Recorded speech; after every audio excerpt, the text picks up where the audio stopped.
I'm going to tell you a little bit more about this project today. So after the big announcement at E3, we thought we would take the opportunity of GamesCom to tell you a little bit more about what's behind the scenes and tell you about actually how we worked on making this game, especially on performance capture and the work with Alan. So let's start with performance capture, talking about how we build this thing. It's been really a lot of work on performance capture. Quantic Dream has invested a lot in creating these virtual actors, working on performance capture. For those of you who are not familiar with performance capture, the difference between motion capture and performance capture. Motion capture is really about capturing the body animations of an actor to use them on a 3D character, where performance capture is about capturing the body, but also the face and the voice of an actor in sync. So for example, on Heavy Rain, what we did was motion capture. We shot in two separate sections. One part was shooting the face and the voice in a sound booth. And then we went on the mocap stage and recorded the body animation of the actor in sync with his voice. This is what most games out there do today, because it's the most convenient way of doing. But the problem with this technique is they actually split the performance of the actor in two.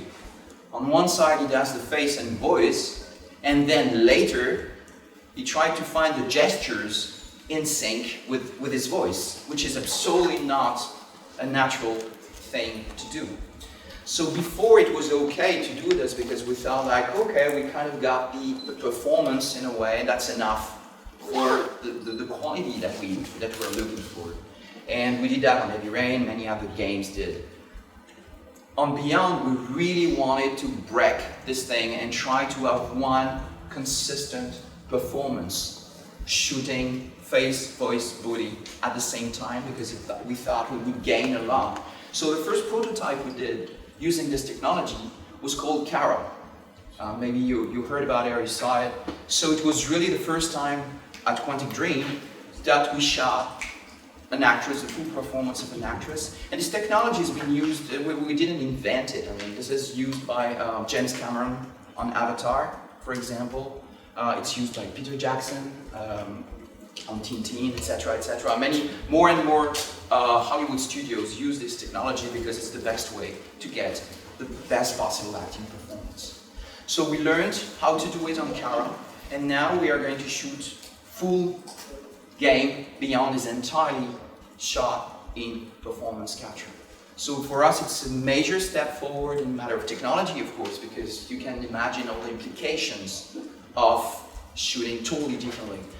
But it's also a big step forward for us in matter of acting, because all of a sudden we got the feeling that we gain another dimension in the performance just because we got body language.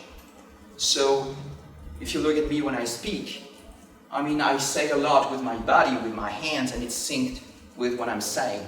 Well, this is what we lost before, and this is now what we have in the game. So it's been a huge project in matter of performance capture. It's probably one of the largest in the world to date, including CG. It's about 12 months of shooting pretty much every day. So a regular movie is shot between 8 to 12 weeks. We shot for 12 months. So we shot with about 160 actors. So you can imagine the amount of work that it's been, especially because you want the same quality of acting.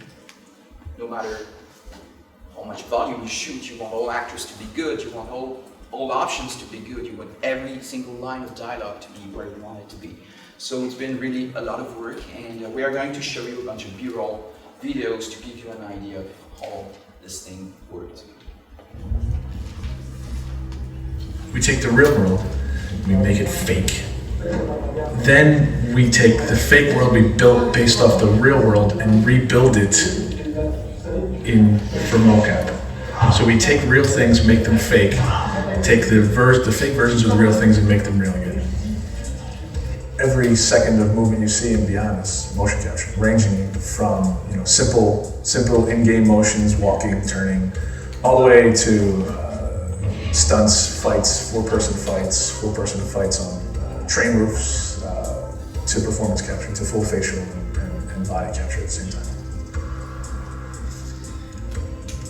Go in, damn it. The games we make at Quantic Dream are based in reality. We rely heavily on motion capture because we have to populate this world with characters. Children playing in the playground, people walking, getting on a train. Everything that actually happens in real life has to happen in our game, and the only way we can really capture that, the only practical way to get that is to capture the real thing. We have to rebuild the world out of cardboard and tape and foam. We have to make sure it matches what's in the game, and we have to make sure that we can actually capture with it, because there are limitations to motion capture. It's optical, so you can't have someone go under a blanket or into a box. You won't capture anything. So we have to take all of that in consideration. A car door has weight. We can't use a car door in motion capture because it's shiny and it's really heavy, and we can't see through it. So we have to build the approximate of a car door, but it has to at least have some of the real properties of a car door. Because just closing a cardboard car door doesn't play the same as a real car door. Someone's always decided for me. It's time I make my own choices.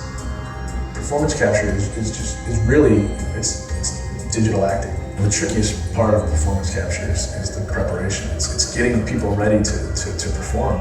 And depending on how many actors you have, it takes a while to put the 90 plus markers on the face. They'll have to be placed specifically for them to work right on the rig. So you have someone sit in a chair, and it's almost like they can meditate or do whatever, close their eyes, and just carefully place 100 markers on their face. It takes much longer than putting the markers on the body. And after all of that, you're shooting. And in the process of shooting, for every single shot, we have to make sure we got a reasonable amount of data. It's the equivalent of checking the gate, The game itself really requires emotion and subtlety, and I think there's no other way to capture all that than the way we're doing it. They rely on each other. We couldn't get this performance without performance capture, and it wouldn't be worth getting unless it was from these people. So it's a really great mix of technology and talent.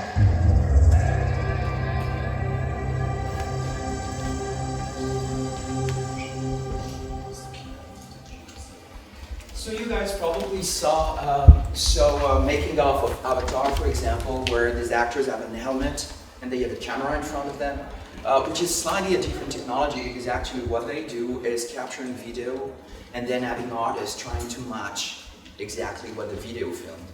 So this is a valid option if you work on Avatar and you have a huge budget and very talented artists for years. But in our case, we had to shoot like hours and hours and hours of dialogue, so that was not an option. We also felt that having an helmet with a camera was something quite intrusive, actually. Because you need to imagine that you need to act with a camera like this in front of you all the time. So no kisses, which is a problem in the games we make, because we kiss a lot. But it's no love scene, no close dialogue, because the cameras will collide. So that's not an option. And also it's very intrusive for the actor, because especially there are lamps on this camera because they want light. So this is something we didn't want to do. So we chose this option, which is totally free. I mean, it's just markers on the face. I mean, there's no wire, there's nothing, and you can actually just act. And it's pretty much like acting on stage. It's pretty much the same idea.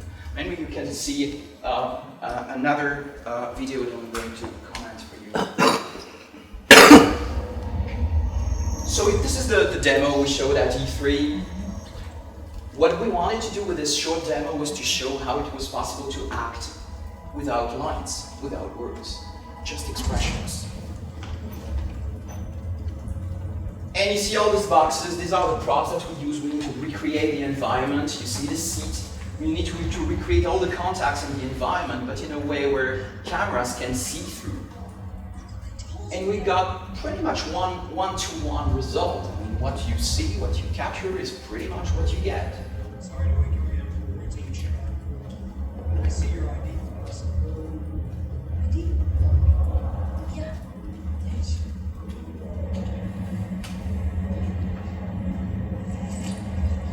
exactly the same contacts, we recreate the set. So all the contacts are done with motion capture directly.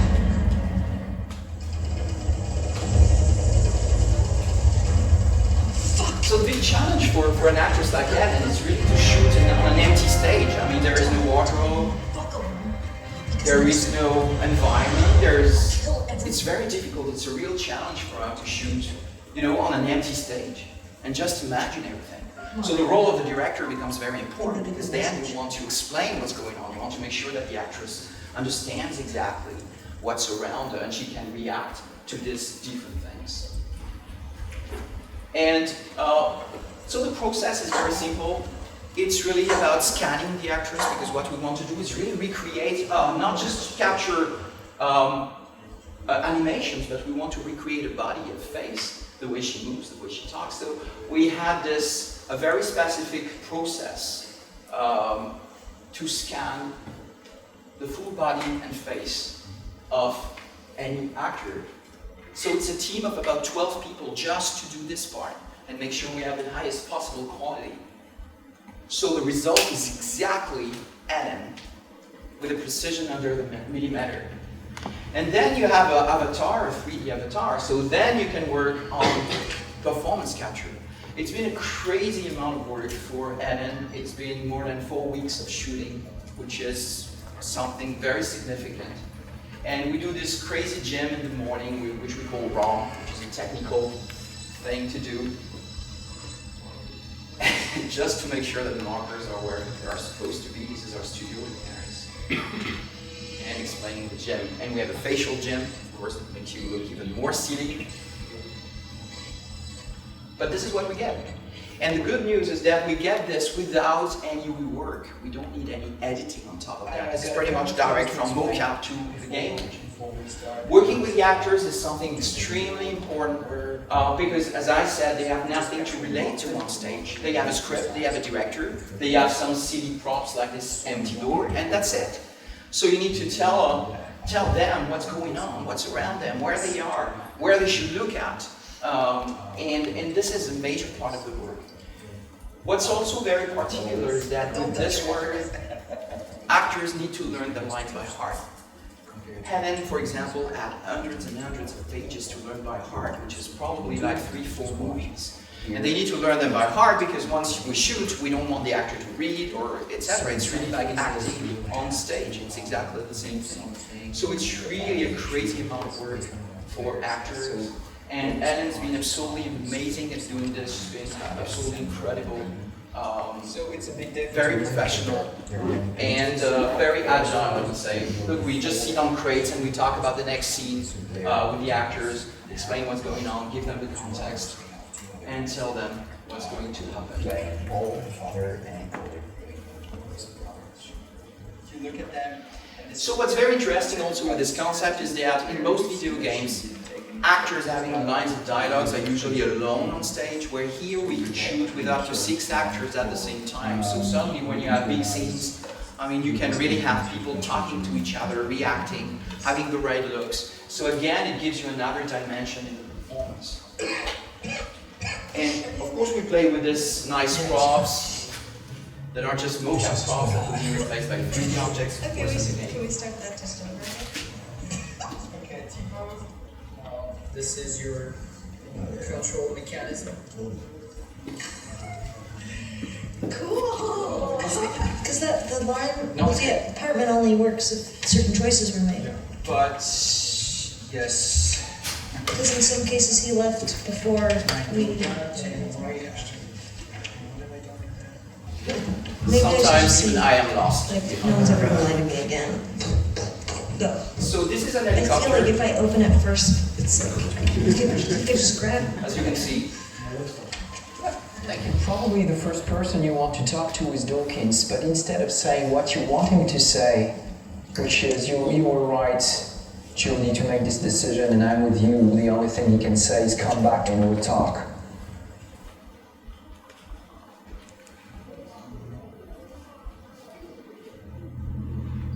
So the work of props especially is incredibly important.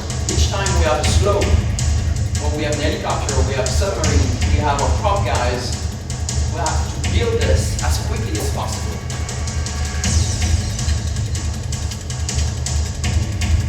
We had a lot of stands, a lot of slopes.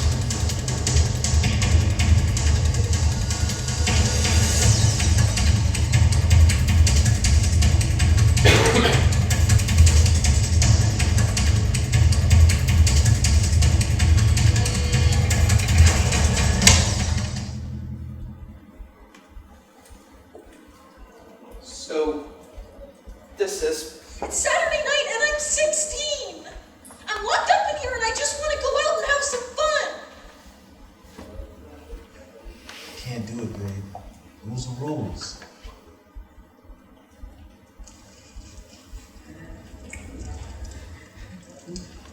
You was never seen again.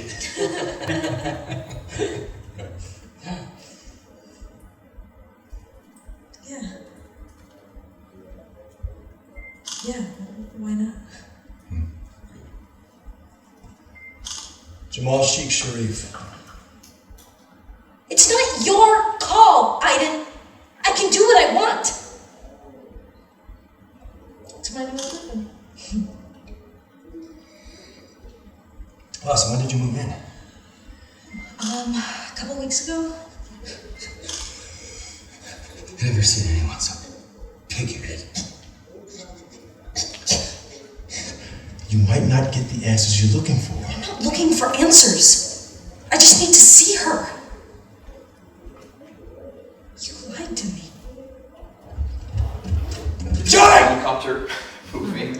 You tell them that if they try to find me, I'll kill them. Listen. Tell them, Nathan.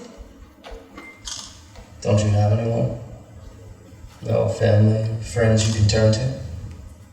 There's something that I have to tell you.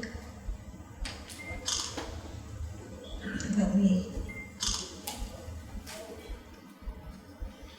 So the biggest challenge was sometimes not to laugh when you were in a scene and you were just saying, oh, and then you know what, this is a submarine. So she saw a bunch of crates, you know, on the floor, saying, yeah, sure, this is a submarine. But the following scene, oh, this is a car, and this is an helicopter, and then now you're there, and there's a fire here. At some point, it was a very, very interesting exercise, even for her, and she said it was the most challenging acting experience she had, just because we shot a lot, and things were moving very fast. I mean, on a movie set, you need time to put the lights and prepare the cameras and stuff, so actors have time between takes. But with us, it goes very fast because you move 3 crates, and here you are in an entirely new environment. So it was very intense.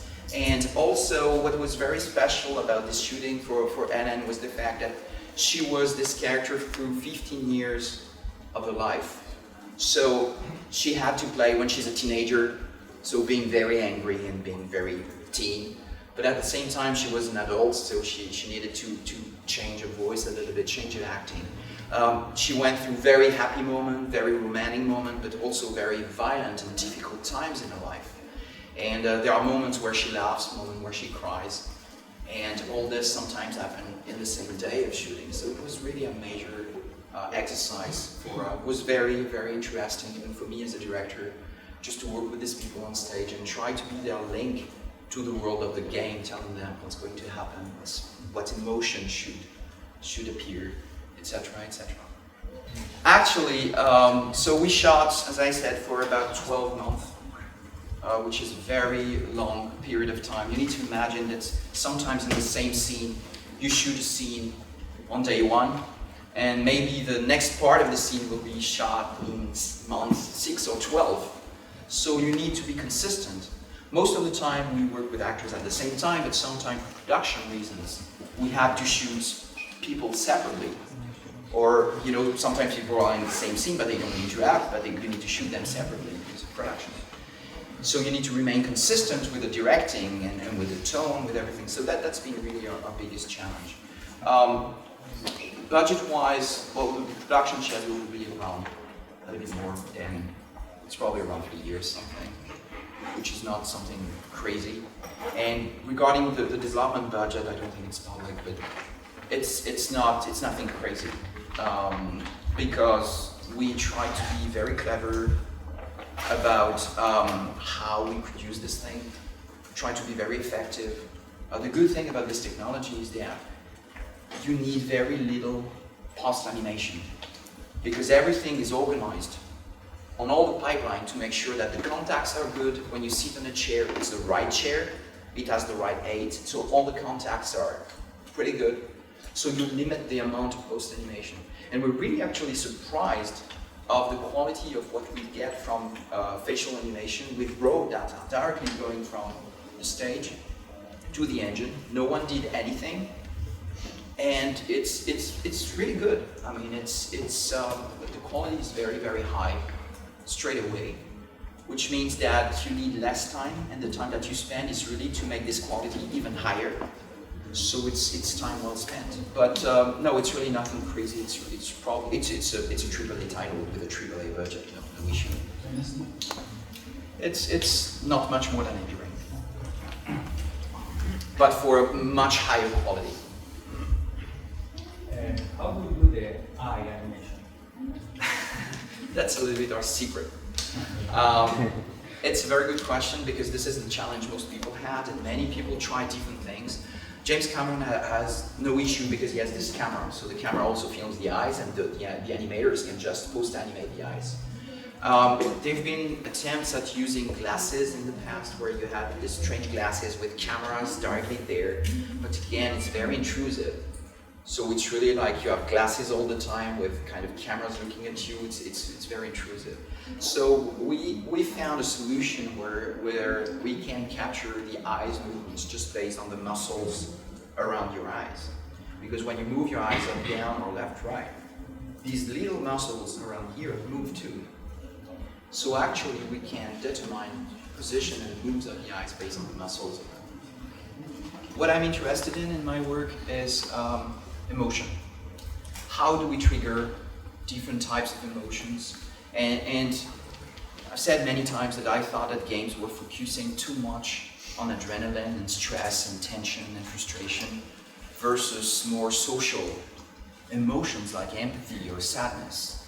And I thought that games should explore also these other emotions because they are just as interesting, if not even more interesting. They are more subtle, more complex, more difficult to trigger. But at the same time, it's extremely rewarding. So, as I tried to trigger emotions, I always felt that storytelling was the most universal way of doing it because everybody likes stories. And a story is the best way we found so far to make you feel something, make you feel empathy for the characters and make you share what they feel, which we tried to experiment on Heavy Rain. And we tried to move forward in the same direction with Beyond. So, I don't know what I try to do. What I can say is that I'm not a frustrated movie director who can make movies so he makes games. This is really not who I am. I'm here because I love this medium. I'm genuinely passionate about this new medium being born and evolving and growing every day. And I just want to be a part of the people who will try to make it evolve. But at the same time, I'm really not into having 30-minute long cutscenes in a game, and you're just showing you films on an interactive medium. If you played Heavy Rain, you know that there were very few cutscenes, very few moments where you actually didn't have control. I'm interested in how you can tell the story through interactivity, how you can be the actor of the experience, because when you have a controller in your hand with your PlayStation 3 turned on, you expect to do something, you expect to play. You don't expect just to watch passively a film. So I guess the most challenging part of our work is trying to redefine a little bit what interacting exactly means, because for many people, if you don't have a gun, if you don't shoot at someone, it's not interactive. What I try to say is, look, I mean, you can turn on the lights and it means something. You can talk to someone and it means something. You can decide not to do something, and it's also a valid interaction. I mean, it's not just about shooting or jumping. Interactivity is larger than that, and there's much more we can do with this medium than what we currently do. Don't you think that challenge, trigger players' emotion, is harder to achieve with fantastic or paranormal elements like the entity? I mean, Heavy Rain is a game in which you can identify yourself very easily because it's a situation everyone can imagine. But it is different. It's a very good question. Actually, what changed for me as a writer is when I wrote my first game, which was Omicron, No Man's Soul, I thought that sci-fi was the subject. I was writing about sci-fi. It was still the case on Fahrenheit.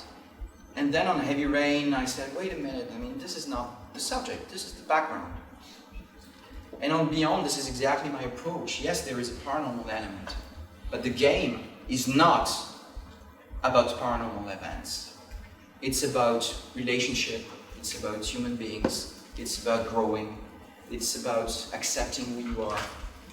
It's about how the different events in your life made you who you are.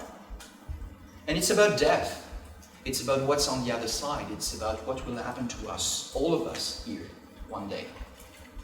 And I try to talk about it not in a gamey way, like, oh, this is going to happen, and there will be monsters, and we will go in hell and whatever.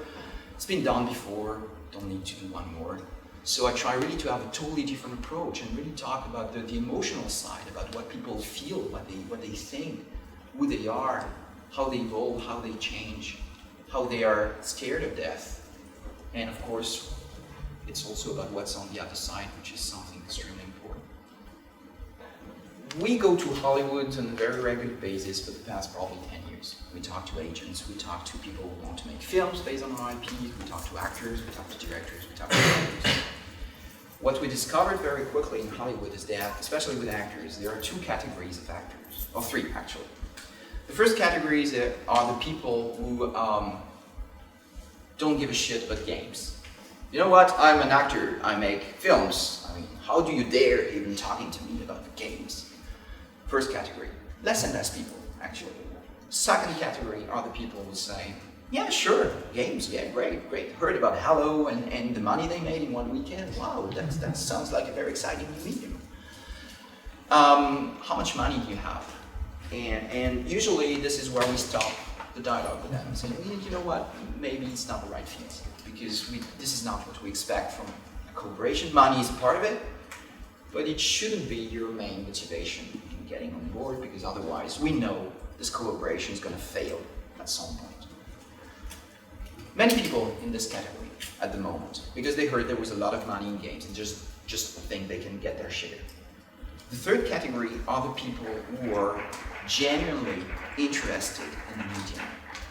They understand that this is something new, something they've never done before, something that has an incredible potential for them in the future to express different types of emotions in a different way.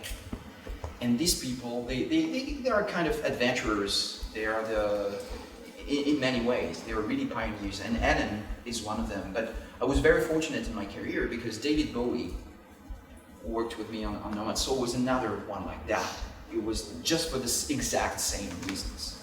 So with Ellen, everything happened like in a dream. She was the only name I had on my list for Jodie Holmes because when I was done with the script, it was like, fuck, this is really for Ellen Page. I mean, who else could play this girl who is strong but fragile at the same time? She's going to be this character between the age of 14 and the age of 23. Who has this range? Who can make you laugh and then the next second make you cry? I mean, very few actresses. So we just sent Heavy Rain, some reviews, the script of Beyond, and a very nice letter saying, please, please, please. I mean, it can only be you, no one else. I mean, we would be amazed if you just accepted, just to consider the option. And our agent came back to us and said, hey, yeah, she could be interested, she'd really like the script, which is always a good thing. And then we met in LA, discussed, and I explained that at different occasions, but when I saw it for the first time, it's really the dream of any writer is to see your character appearing in front of you. And this is a very strange experience because you really wrote for this character and you really imagine her face and put her in a crazy situation, and suddenly in a bar in LA, she appears in front of you and says, I saw Jodie Holmes, I didn't see Ellen Page in this thing. And this is how it happened. There are people who can be genuinely interested by interactive projects if you go to them with a script, because this is the language these people understand. If you go to them and say, hey, you know what, I need your face to put your name on my back shot, and you will have a gun, and you will shoot at aliens, and that's going to be cool.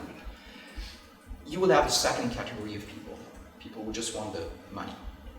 But you can get very talented people.